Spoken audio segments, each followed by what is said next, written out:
The biggest question that faces humanity is, why do I exist? But we have many situations or many paradigms, our perception of things need to be inverted. It's not my body, it's not my money, it's not my intelligence, it's not my talents or my skills and expertise. Allah subhanahu wa ta'ala is the creator of all things. Everybody else is pagal, I'm not pagal. I'm going to follow the Prophet sallallahu alaihi wasallam because the purpose for which we have been created for eluded us.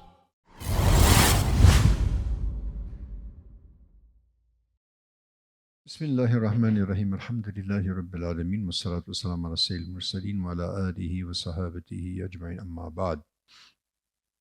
Most of the lessons that I took with Mashayikh in Makkah Mukarramah, I was generally the only student, or maybe 2 or 3 students, apart from the university, of course.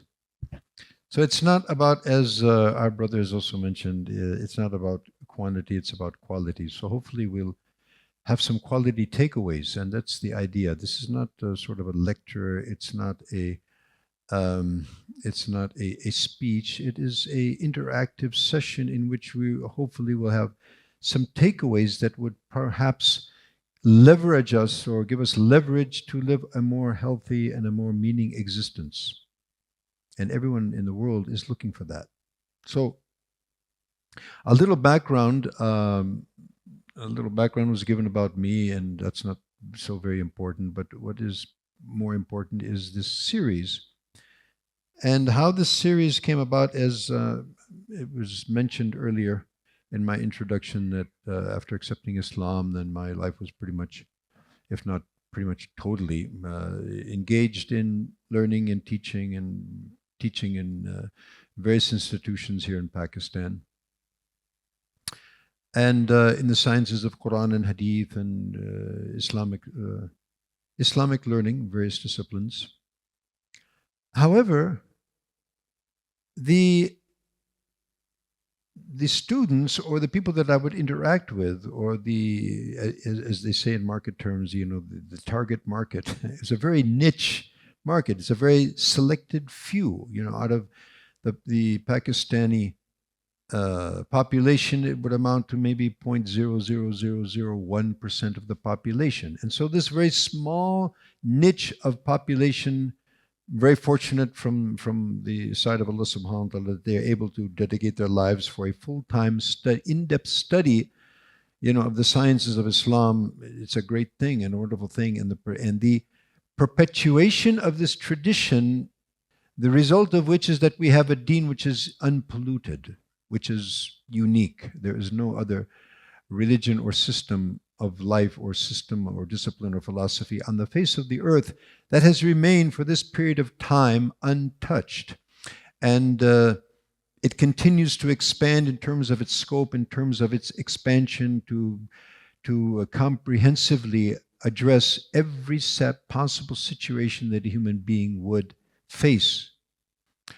But again, in that context of our quote-unquote madaris, or our specialized Islamic institutions, we have a very small audience. We have a very small student body.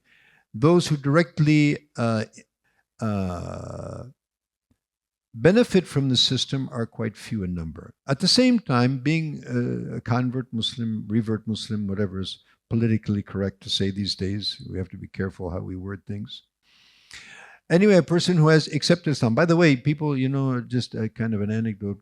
People come to me and they say, you're better than us. You're very fortunate. You have accepted Islam, and we're born Muslims. Well, everybody's born a Muslim. Ma mawludin illa yulidu ala al-Islam fa abawahu yahwidanihi aw yunasiranihi aw yumajjisanihi. So it's actually every human being is born in a natural state of the capacity to submit to Allah. That's everybody. And then because of environment, you become this, you become that, according to the outward external influences. But that's also true with most people who are quote-unquote Muslims.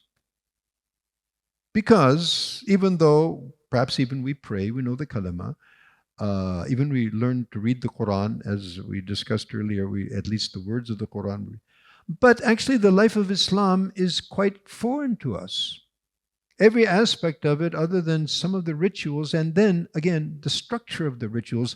The actual spirit of those rituals eludes us in most cases, but nevertheless we find ourselves, because of the environment, we are also influenced to be against, unknowingly of course in most cases, against actually the system of Islam for which we've been created for.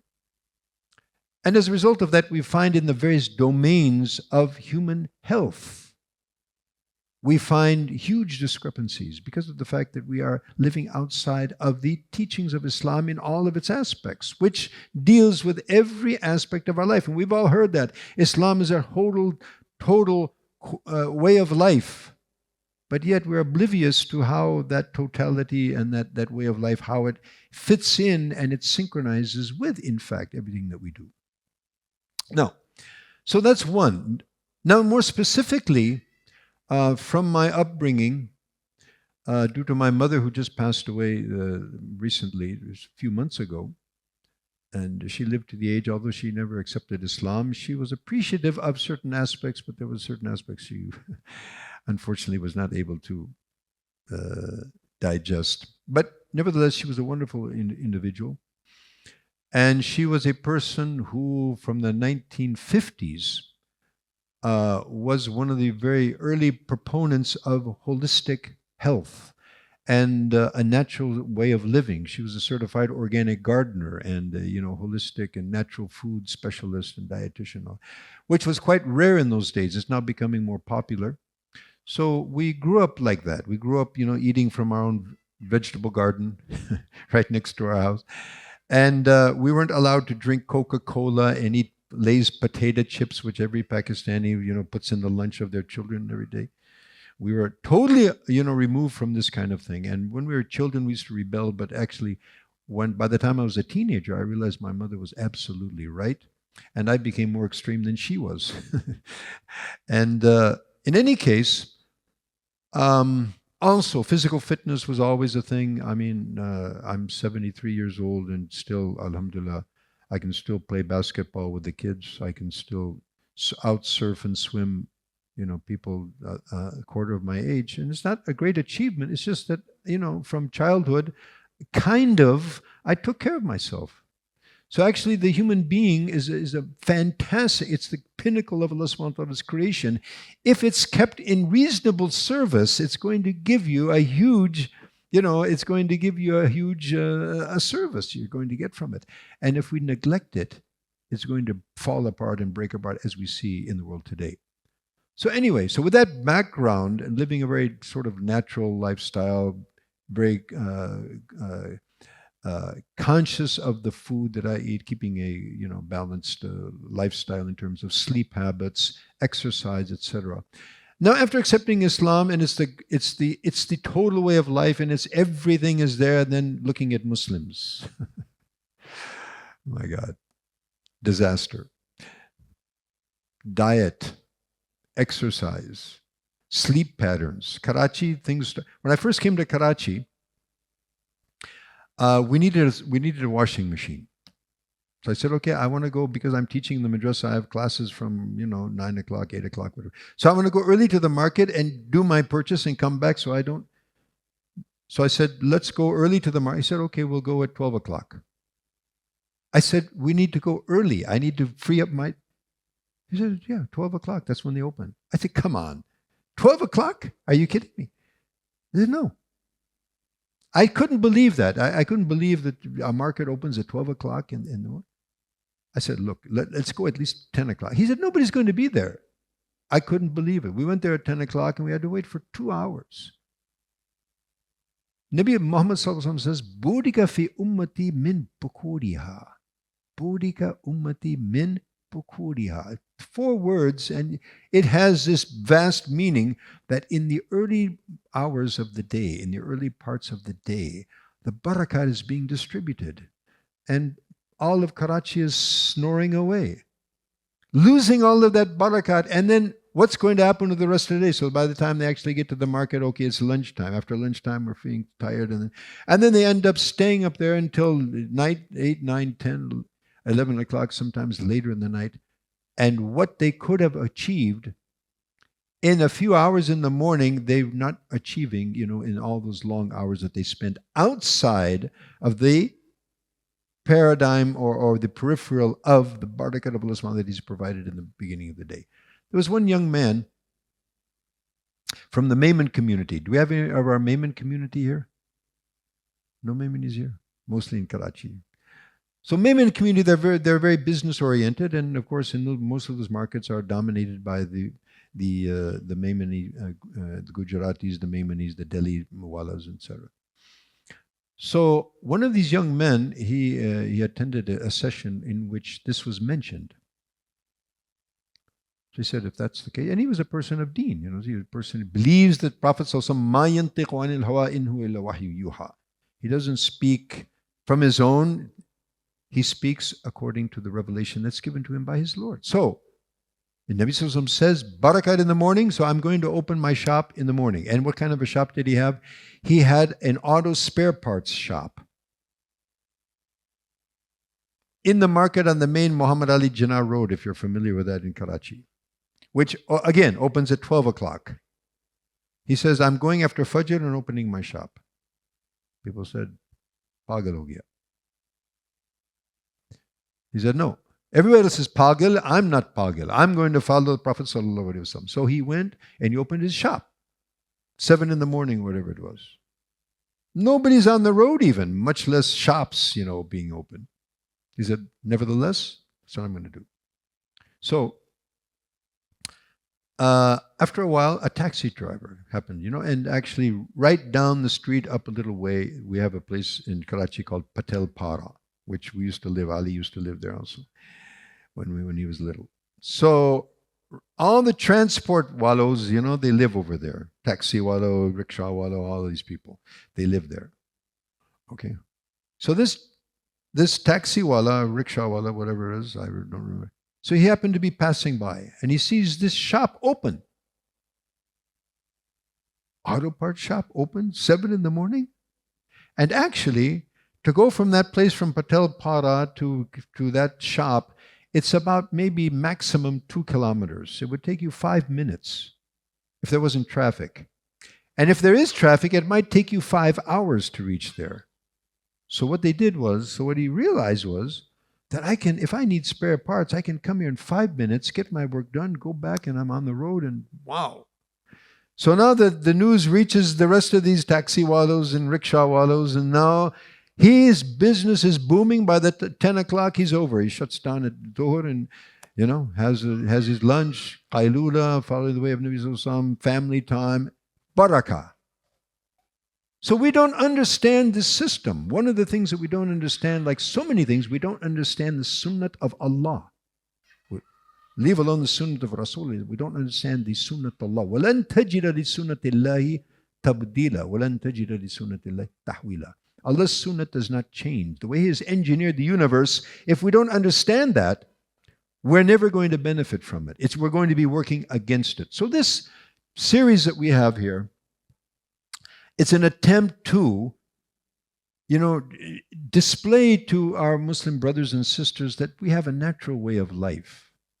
And we have a very healthy way of life. And it's a very simple way of life if we just follow some very simple, basic, premises presented by the Quran and Hadith. And our ulama, our aslaf, how they understood that and how they practiced it. So we have various dimensions of health. It's not simply, and we'll talk about this a little bit more.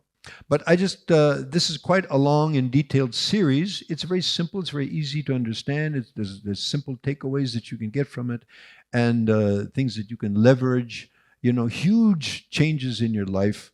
But it's quite a long series, and every module is about 2 to 3 days. Workshop is a workshop. We actually work. We do, we have discussions, we have interaction, we have exercises, we have discussion groups, and come back with takeaways, and then etc.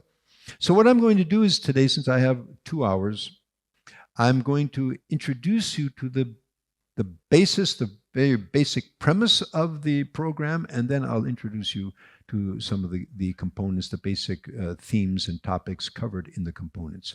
If Allah subhanahu wa ta'ala gives me and the world longevity, then inshallah, perhaps we will pursue, actually doing this whole course, inshallah, bidnillahi ta'ala. Okay. Now, before we actually start, I would just finish that up by saying that, so in any case, this series several years ago, I started working on it. And actually, friends of mine, usually that's what people who do something novel, they say, but our friends pushed us into doing it. And actually, in fact, that's exactly what happened. Friends of mine, acquaintances of mine, said, look, Sheikh, you need to, spend some time and develop these things and, offer it to the people, and people will benefit from that. And I'm busy in madrasa, I'm busy in other things. And so, but ultimately, by the tawfiq of Allah subhanahu wa ta'ala, after certain of my very close friends, their pushes and their du'as, and who knows whose du'a was accepted, and then ultimately the series was completed. I'll have to say also that Dr. Tahir is here with us and representing Rifa University, was very much helpful in the development of these programs and other programs that we developed. The Urbudia business model, which is another thing that we should share with everyone here. And Rifa University is one of the few institutions that has actually gone through the entire training. And interestingly, they did the entire training with their top management, the vice chancellor, not everybody. Chancellor, vice, everybody, the top management. And so we actually were able to do all of those modules. And so then this has been kind of my main pet project, because seeing that we have lots of people teaching Quran and Hadith and other things, but we don't have Muslims teaching holistic health. We don't have Muslims, worried about the environment. So, we don't have, so I thought that this is something that's not being done, and so I need to do that. So for the past several years, we've been moving about various places in the world and giving these trainings. And so without further ado, I have a question. I usually begin with a question because I began with a question. And so since usually the search, talib al-ilm, what is talib al-ilm? Talib means a person who is searching for something, right? So talib al-ilm is someone who's searching for knowledge. And so searching for knowledge begins with a question. The biggest question that faces humanity is, why do I exist? So, why am I here? Why am I here? I don't mean why I'm here in the auditorium. I mean, why am I here in this world? What is my purpose of life? And generally what we do is we have people explain. Okay, have everyone write down, and we might just ask you to do this. So everyone now, I would generally say, take out your pens and pencils and paper, which nobody has anymore. Everybody has phones. So take out your phone, okay, fine. Take out your phone and write down in your notepad or whatever app you might have, what is my purpose of life? Just write that down, everybody. And I'll give you a minute or two. And since we're all quite mature, we should have thought about that quite a lot, and probably we have some answer. What is my purpose of life? Would anyone like to share? You all have purposes of life in mind, yes? Sayyana. So would anyone like to share, kindly? My purpose of life is to give dawah. Is to give dawah to what? Of Islam. All right. Of Islam. Wonderful. Very good. Any other? My purpose of life is to pass the test for which I have been sent in this part of the Pass the life. test that you've been sent in. Yes. Okay, wonderful. Sir, Yeah. my purpose of life is to be more beneficial. Is to? Is to be more beneficial to the people around me. To be beneficial to the people Around me. around you. Wonderful. Wonderful. Okay. Okay, so we've got a variety of some of them are kind of overlapping. Someone, help humanity. Wonderful. To give dawah. Wonderful. To live a happy, healthy life and see that the planet is living a happy. Yeah, wonderful. Okay, so man, this is a question that philosophers have been asking since time immemorial. Now, we as Muslims, the advantage that we have over all other people is we have direct connection with what Allah subhanahu wa ta'ala wants from us and what He has defined as our purpose of life. Allah ya'lamu man khalaq, Allah ya'lamu ma khalaq, wa huwa latiful khabir. Does He not know what He has created? And He is Latif, He is Khabir. He knows the innermost workings of everything, but He created it, He engineered it. So He is the best to know it. So obviously, He is the one who knows for which He's created us. Wallahu ya'lamu wa antum la ta'lamun. Allah knows and you don't. Interestingly, the Quran begins with Fatiha, right? Fatiha, the opening. And in that opening, the key takeaways are that we begin with the praise, we extol the praise. Allah is teaching us. This is why it's also called Surah Al-Hamd. We are taught how to praise our Creator, right? And to have some kind of description, an overall description. The Ilah Rabb al-Alameen. He's the Lord and sustainer of the worlds. And therefore, He's Ilah al-Alameen. He's the one worthy of worship because He is the one who created and sustaining the universe. He and He alone. And they were also taught what to ask from Allah subhanahu wa ta'ala. So it's also, Fatiha is known as Ta'limun Masala. What do we ask? Somebody said, Mawlida, make dua for me. What do you want? What is it that you need? So Allah subhanahu wa ta'ala is telling us actually what is our basic need. What is the most important need that every human being has? And that is, Ihdina Sirat al-Mustaqim. What does that mean? Guide us to the right path. Hidayah, Hidayah. And therefore, the opening of the whole message of the Quran is that we are seeking hidayat. We are students. We are seekers of guidance. And therefore, Allah subhanahu wa ta'ala opens up the next chapter. Surah Al-Baqarah opens up with what?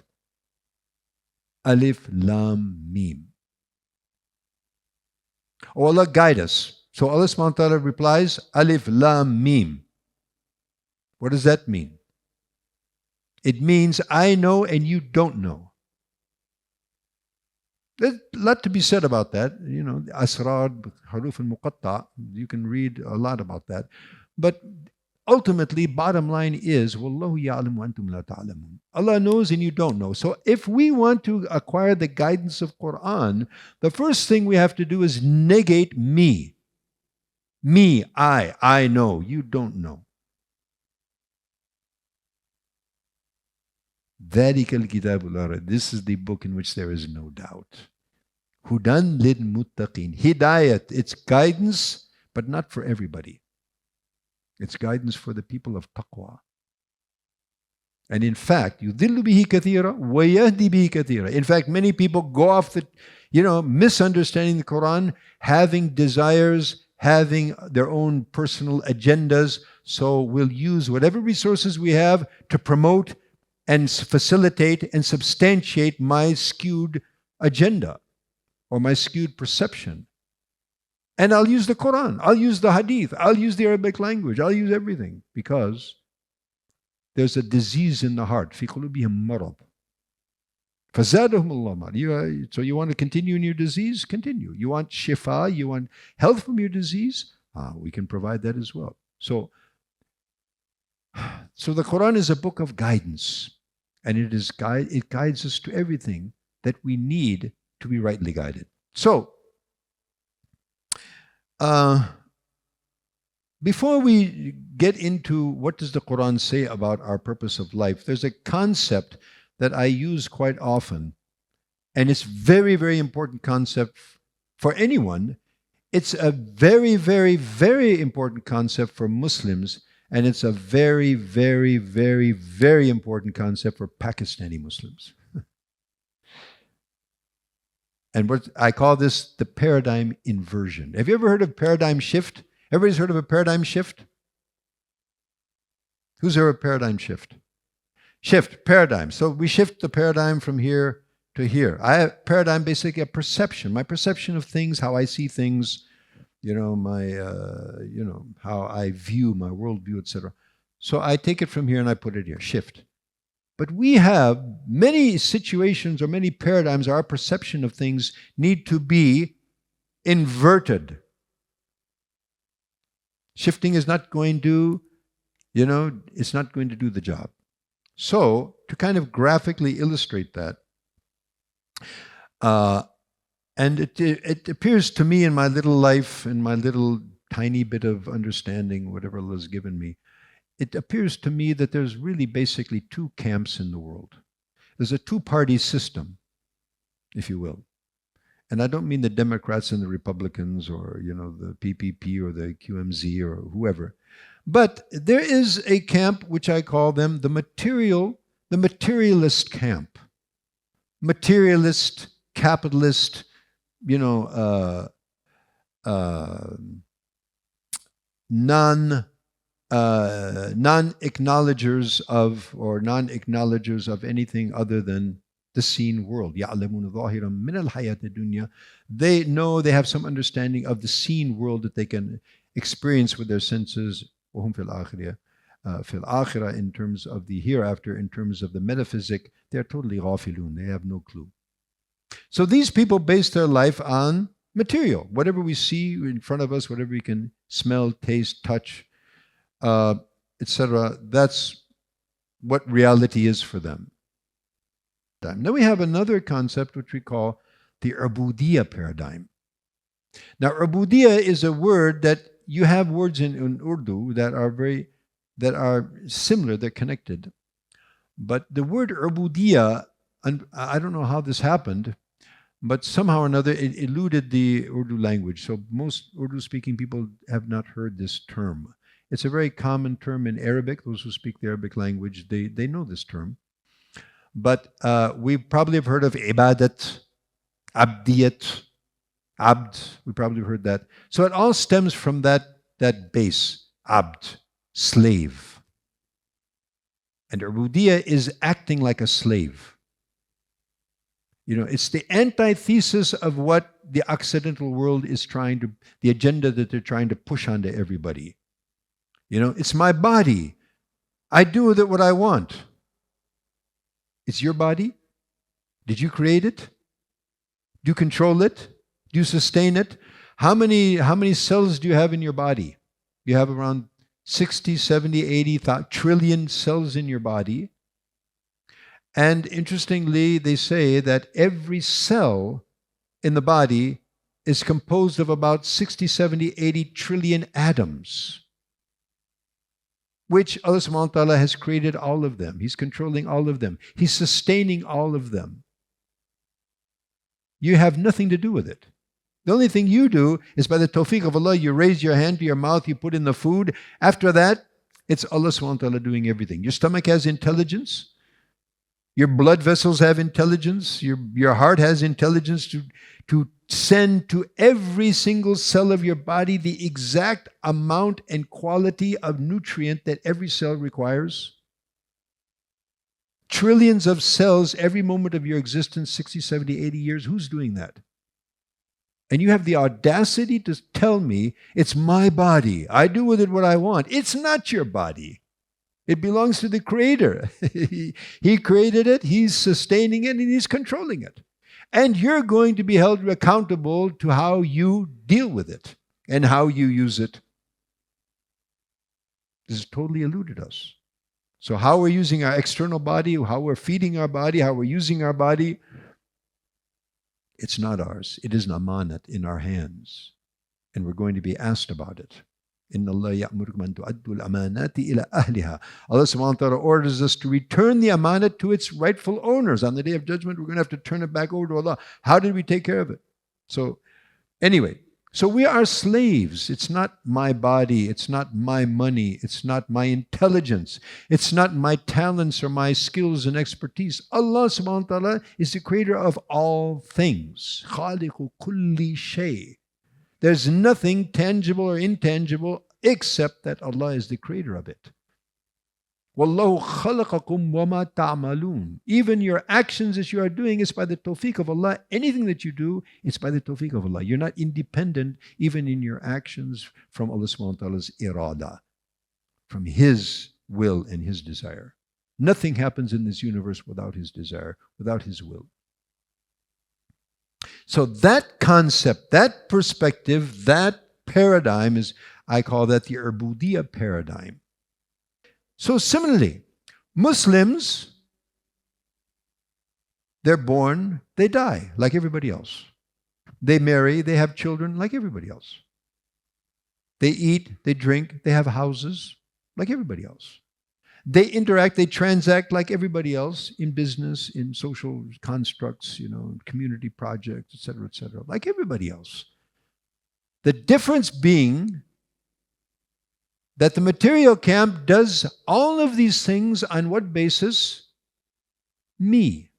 How I feel. It feels good to me. I feel like. As Nike says, just do it. So as a Muslim, just do it?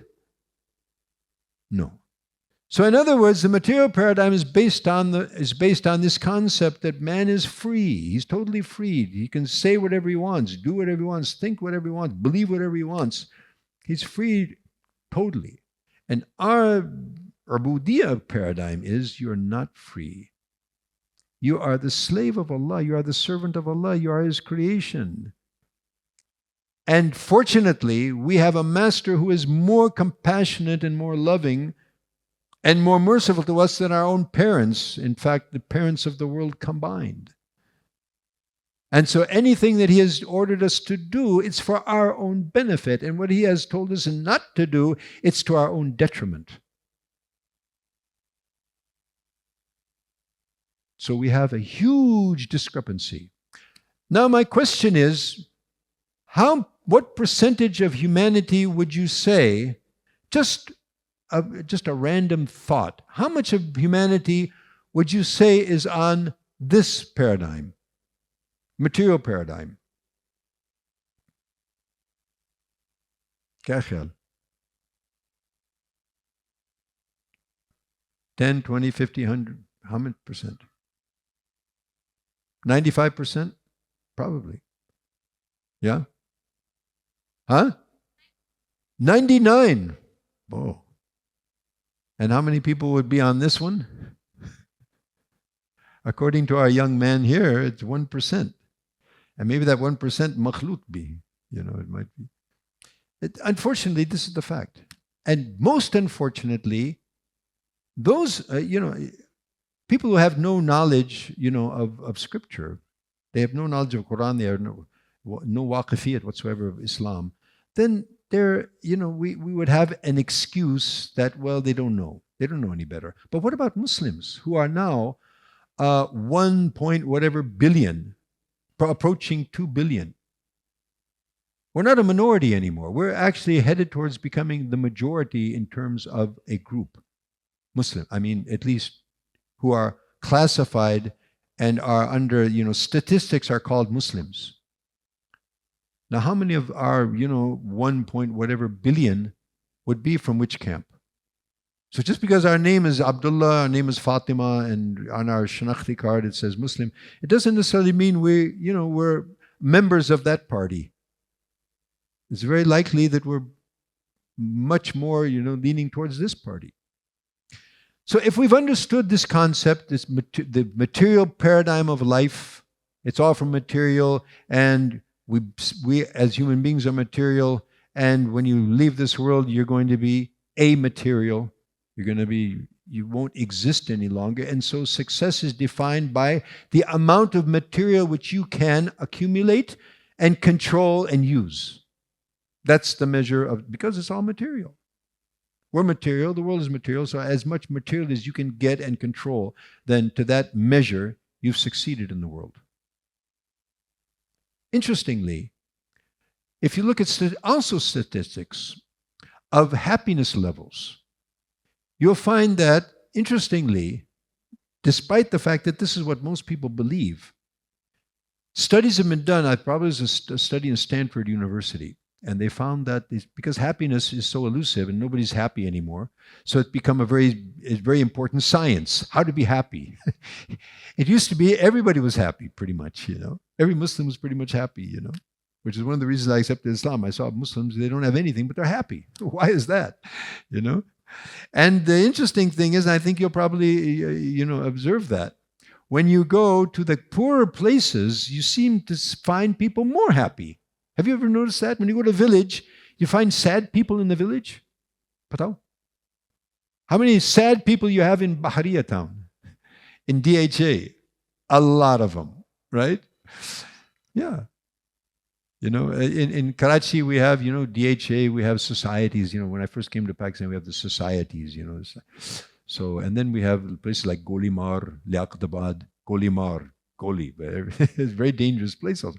But I tell you something, you go in those places, you say, you see this fellow, he has nothing, he's got a little, you know, vegetable cart, you know, maybe he sleeps right there at the side of it. Bhai, kya haal hai? Allah ke bari shukr hai.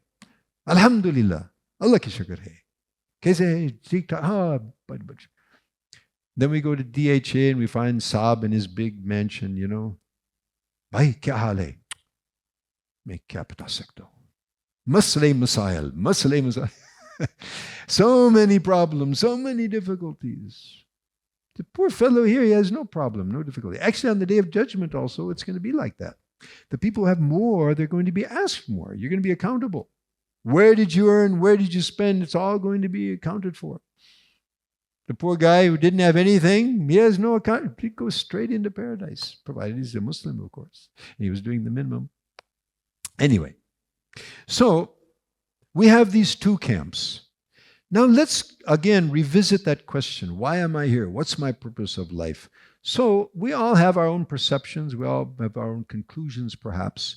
But actually, wouldn't you say, being honest to ourselves, if Allah subhanahu wa ta'ala says, I've created you for this, isn't that what we're created for? Regardless of what I personally think? Kya. So what does Allah subhanahu wa ta'ala say? He says, أعوذ بالله من الشيطان الرجيم وما خلقت الجن والإنس إلا ليعبدون. He says basically, I have not created the jinn and the mankind except for my ubudiyah. That's why we're using this term, ubudiyah. إلا ليعبدون. Now, وما خلقت الجن والإنس إلا ليعبدون. Okay, we want to look at this ila liya'budun. That's why I put it in yellow. Lam, we call this lam ta'lil. It means this is the purpose. The purpose is the verb that comes after it. For the purpose of what? We have not created the jinn and men except, we call this, this is called in the Arabic language, istithna. Nafi wa istithna. In other words, there's no other purpose except one.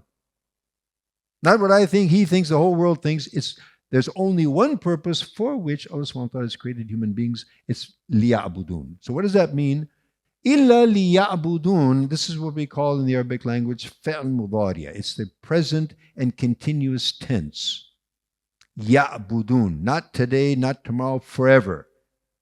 So what it basically means is that I have not created the jinn and the men except to act like slaves all the time.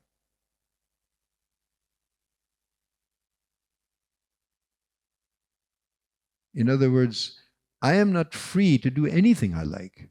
Just like a slave. What is a slave? Slave, abd. Abd is slave. Slave is one that he doesn't own himself. His master owns him even. He belongs to his master. Whatever is in his pocket, it's not his, it belongs to his master. Right? Whatever talents, whatever abilities he has, it's going to be used for the sake of his master, right? And so whatever he's going to engage in, he has to seek permission from his master. I want to stand up, I want to sit down, I want to eat, I want to rest, I want to go, take a walk. He has to be attentive to the order of his Sayyid, to his master. So we have been created to be attentive, first of all, to understand who is our creator, to know him, get a connection with him, be attentive to him, and focus on his orders and prohibitions. And live a life according to his pleasures. Our young fellow said, you want to get to Jannat, you have to live like this. Every moment there is an order of Allah subhanahu wa ta'ala pointing to me. Every moment of my existence, there is a order of Allah subhanahu wa ta'ala pointing to me. Whatever situation I happen to be in. There's a way of Nabi sallallahu alayhi wa sallam in every activity that I'm going to be engaged in. There's rules in Sharia for each and everything that we do. That is ila liya'budun. Now, among the ya'budun is service to humanity, da'wat ila Allah, having a good life and helping other people have a good life on the planet. But of course, everybody's going to leave the planet. Then what happens after we leave the planet? We have an eternal life, which we need to ourselves understand and prepare for and prepare others, because we're also the followers of the last prophet, no prophet after him. La nabiyya ba'di, no prophet coming after me, said Muhammad sallallahu alayhi wasallam. So who's going to carry on that mission? You and I and every Muslim, to whatever capacity they can do. Is this clear, everybody? If we get, the first thing we have to understand, why are we here in the world? If we don't understand our purpose, then our life is going to be purposeless. It's going to be meaningless. And that's a big theme these days, a meaningful life. If we didn't understand this, then our life, whatever meaning we think we have, it actually will be meaningless. Because the purpose for which we have been created for eluded us. And obviously, if it eludes us, we're not going to fulfill it. So is this clear, everybody? Alhamdulillah.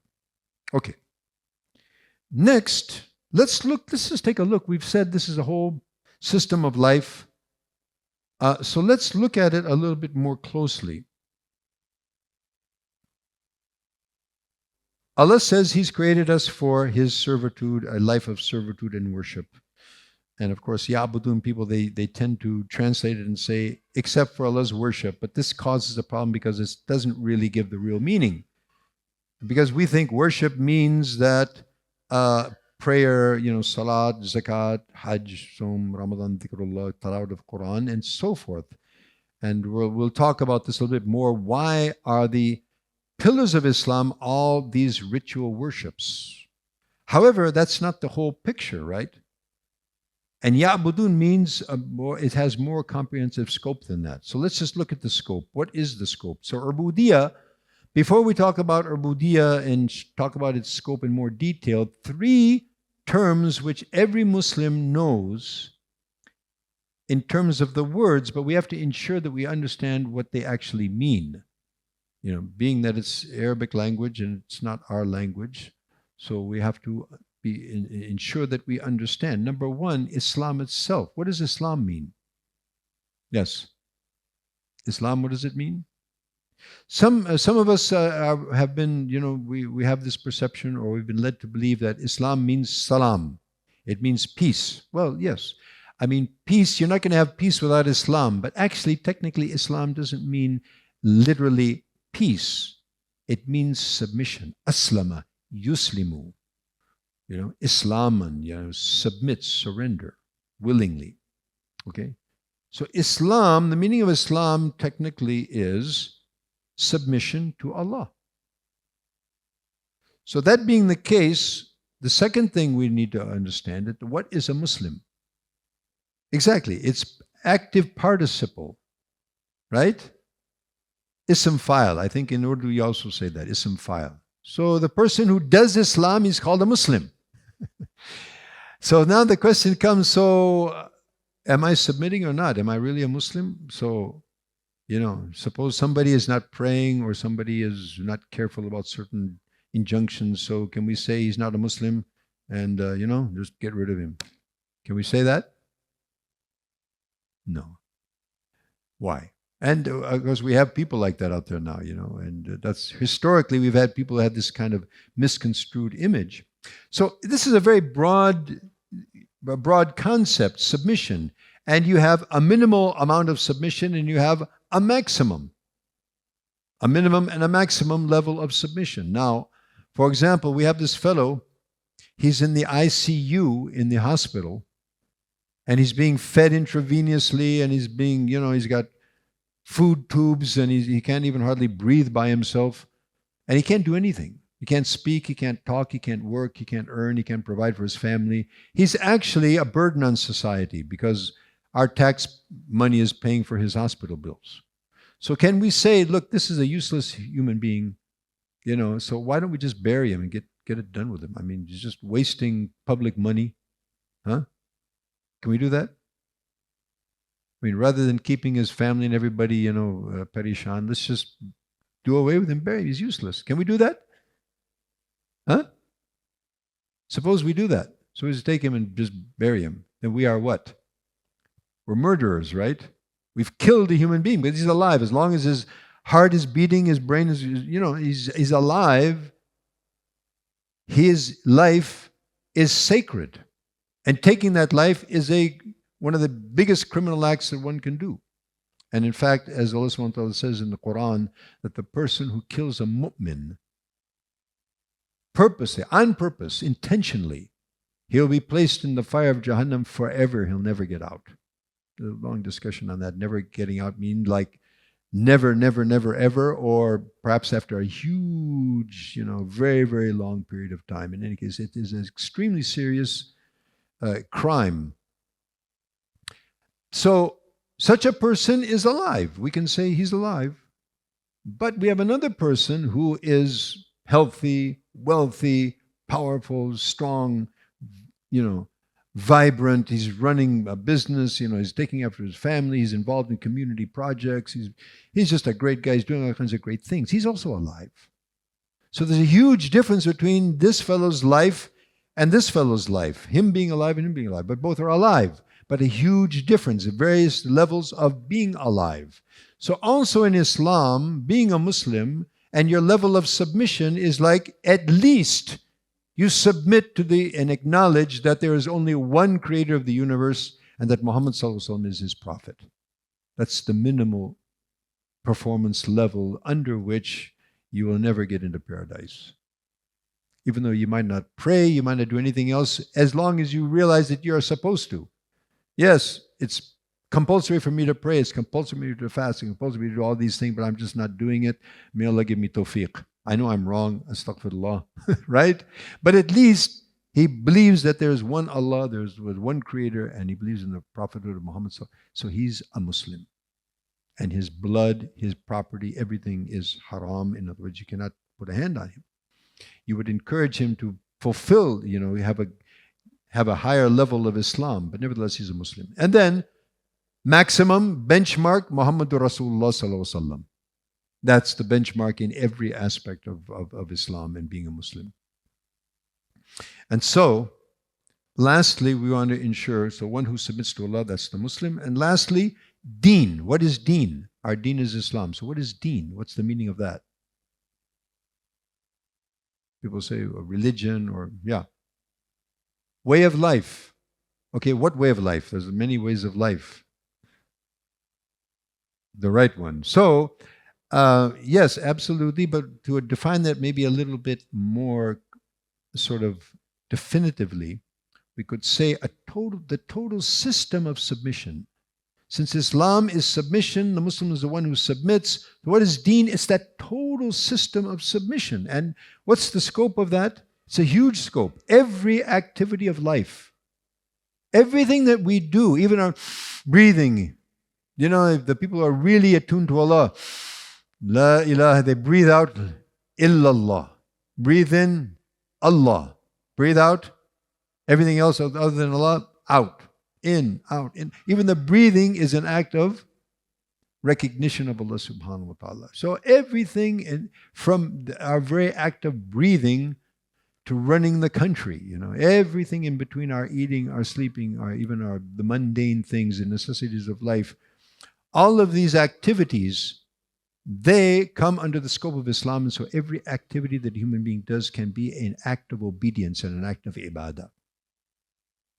Inna salati wa nusuki wa mahyaya wa mamati lillahi rabbil alameen.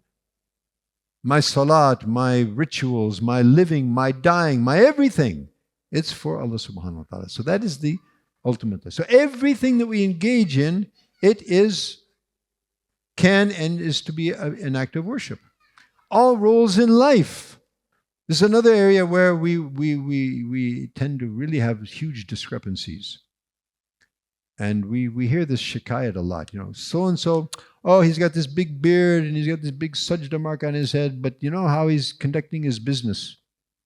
Dhoka dete, wo jhoot bolte, yeah. Huh? So it's a disconnect. It's a disconnect, So some of us, have this understanding that Deen is, salat and these rituals, but in the market, in my business, in my profession, I'm material paradigm, free, do what I want. In the masjid, I have to do, what I'm supposed. But other than that, I'm free. No, you're not free anywhere.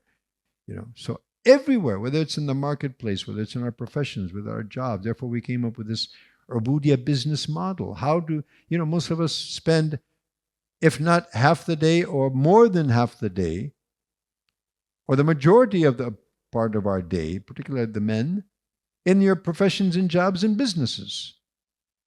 How many of us think that our 8 hours at our job or our businesses or at our offices is also part of our life of ubudiyah, of worship of Allah subhanahu wa ta'ala? Very few of us. But it should be. And our ancestors understood that yes, it is. And they used to act accordingly as a result of that. Through the business practices of our ancestors, whole continents accepted Islam. The whole western coast of India, down to the tip of India, Sri Lanka, then on to Malaysia, Indonesia, all of those areas, Singapore, all the way up to the China and Philippines. All of those areas accepted Islam because of the practices of businessmen from southern Yemen. Their practices were so, they were synchronized to this. So people would see how these people, they're concerned for their fellow humanity, whether they were Muslims or whoever they were, being honest and being, transparent and having, this care and concern for your client, for your, for your customer. And being concerned that this person should not only buy from me and I benefit from, this purchase and sale, but he should moreover benefit from me by coming into the fold of Islam and going with me into paradise. That was the mindset of the early Muslims. And this is how they used to conduct their business. One of my teachers in Makkah, he was from Syria, he said, one of our shuyukh, one of our teachers, that the dars was in the shop. Dars of Deen, maybe fiqh or hadith or whatever it was. It was in the shop. And so the shop owner, he was actually the sheikh, and he was teaching the dars of ilm in the shop. If somebody wanted to buy something, he would come and put the money and take the thing and go. And if he wanted to bargain with the sheikh, sheikh, give me some concession. He said, look, either buy or leave it, but don't mess up the dars. Don't disturb the dars. We're doing something more important here, So this is how they used to do. I remember when I first became a Muslim, in Medina Munawwara, after Fajr, every shopkeeper would come into his shop in Medina, open up the Quran and start reading. Every shop was like that. So this is how Muslims conducted their business. This is how they conducted their agriculture. There's a very famous hadith. Nabi Sallallahu Alaihi Wasallam said there was a fellow, he was walking in the desert, he's walking in the jungle, and he hears this sound from the clouds. And the voice is telling the cloud, go to the so-and-so place and drop all your water on that little ravine. So he's watching, and this cloud goes, and this huge rain burst comes down, and it comes into this little ravine, and the ravine trickles down. And the cloud said, let that go into the ravine, so it goes to the land of so-and-so. The guy's name was mentioned. So this fellow's watching this whole scenario, and he's, flabbergasted. So he follows the cloud, and then it rains into this little ravine. The ravine trickles down to this fellow. And this simple farmer was, directing the water here and there into his crops. So this fellow's watching. He comes and he says, hey, what's your name? So my name is so-and-so. Why do you ask that? No, first of all, he said, yeah. He said, what are you doing here? What kind of special farming are you doing in this place? I said, what do you mean? I'm just a farmer, simple farmer. I'm just, doing my agriculture. No. You're doing something special. No, I'm not. And then he told him the story. He said, look, I was over there and I heard this voice in the clouds that said, you cloud, go to the such and such place and send down your rain to the land of so and so, your name. Because he asked him his name. He said, you're the one. Now you're doing something. Come on, tell me what it is. He said, okay, if you say that, then I don't know, but this much I do. He said, whenever I have a harvest, he said, I take my harvest and I put it into 3 portions. One portion I put back in the land. Obviously, I have to continue my agro. Another portion I feed my family. That's our provision. And another third I give to the poor people. I give in charity. So that's it. This is how they used to do. People used to understand that our income was not our income. It was income which is, being generated from Rabbul Alameen, and we're going to be asked about it. And again, we're only the custodians. So what Muslims used to do, people ask, oh, so what about, did we have billionaires and trillionaires and millionaires? Yeah, we had plenty of them. But they didn't live like billionaires and millionaires. They lived like simple people, like everybody else. They understood that whatever Allah is giving them, it's an amanat, so they would use what is moderately sufficient for their own purposes, And the rest of it, they would invest.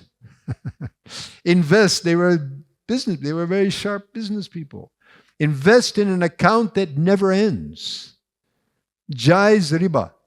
Jaiz sood, if you will, excuse the term. Compounded interest guaranteed forever and ever and ever and ever and ever. These were sharp business people, right? So the point is here is that this is how Muslims used to understand Islam, that everything that I do is an act of worship. If I have 4 things actually. If I have the proper intention, I follow the order of Allah, and I seek out the way in which Nabi Sallallahu Alaihi Wasallam do it, his sunnah, the sunnah of Rasulullah, and embellish that action with the khulaq, with the beautiful character of the Prophet Sallallahu Alaihi Wasallam, and Islam invites us to. And then in that case, everything that we do is going to be an act of worship. And everything that we do is going to be taking us closer to paradise and Jannah. Allahu Akbar.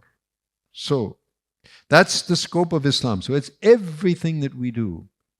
But the trick of it is balance, roles in life. Now this is where we really, in the 21st century, we really have a problem, because our professions, our careers, and whatever we thought our career was, actually our career is ila liya'budun, right? But we have these sub-careers that are really over-occupying us. And so, a person is spending, years and years in education, years and years in skill building, years and years in acquiring tajriba in a particular field in which he will practice for a few decades, and then he goes into the ground.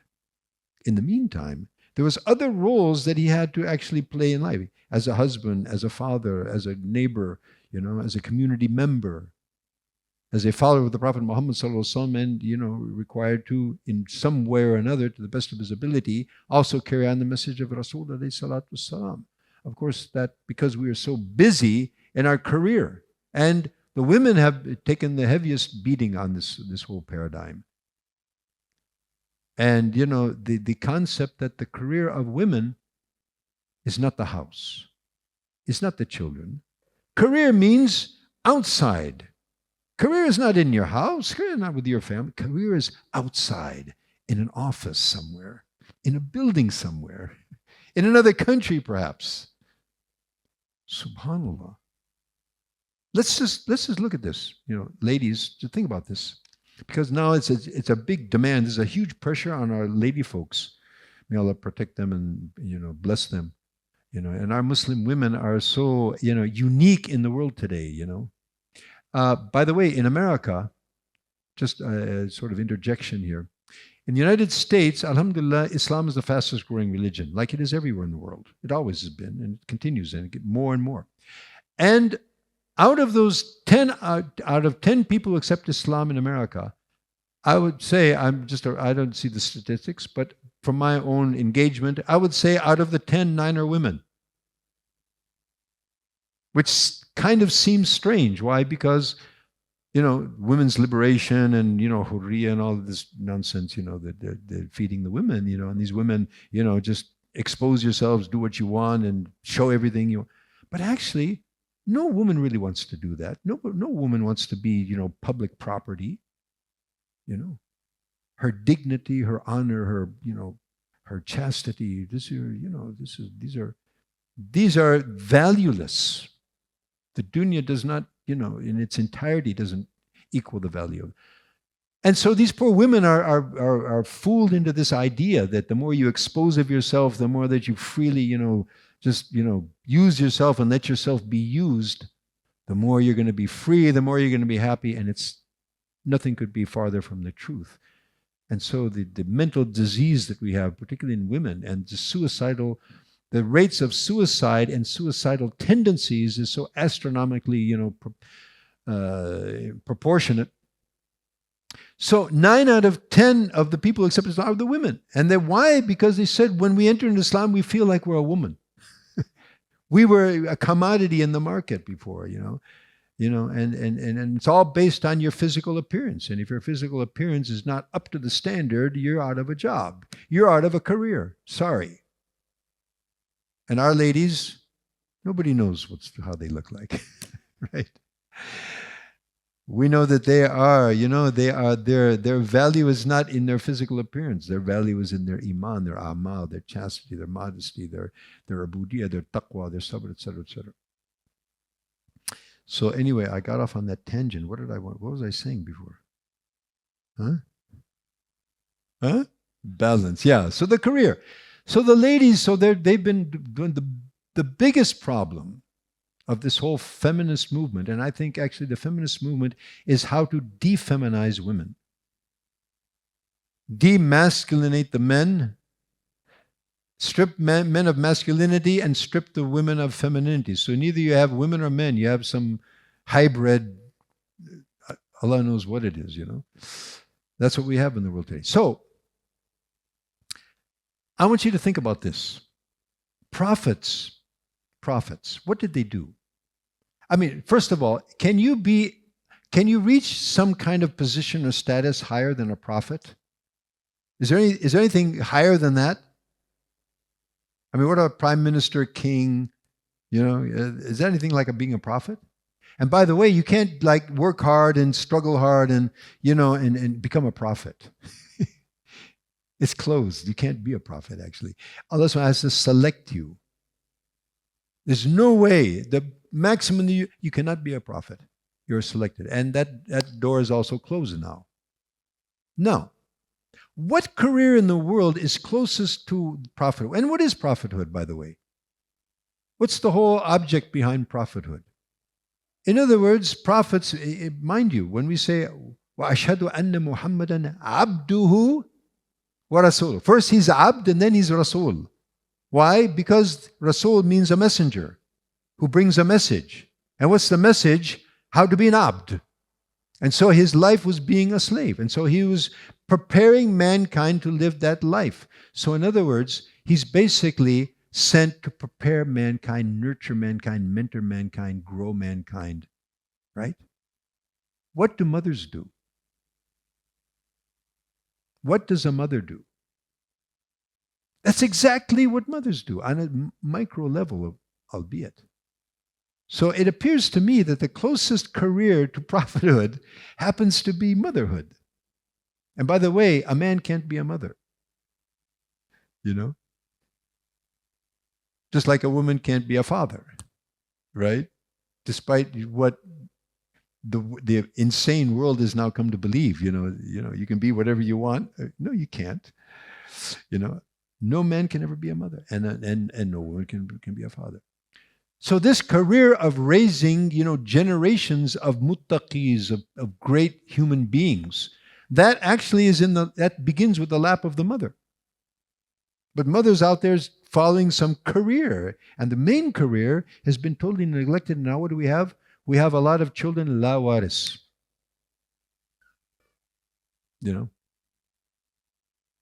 So, ladies, understand you've been given this career. I mean, it's okay, to have to do other things, but not at the expense of the main career. There's nothing that compares career-wise as being a mother. Nothing, And whatever else you can do, along with that or with that, that's fine. Particularly if it has benefit, to the society and community, that's fine, but not at the expense of that. And this is what's happening today. Okay, so balance of the roles in life. Every activity, balance of all our roles in life. So that's the scope of Deen. Okay. So recapping the whole thing, Deen is basically the operational application of this concept of ubudiyya. And everything that we do, we apply that concept.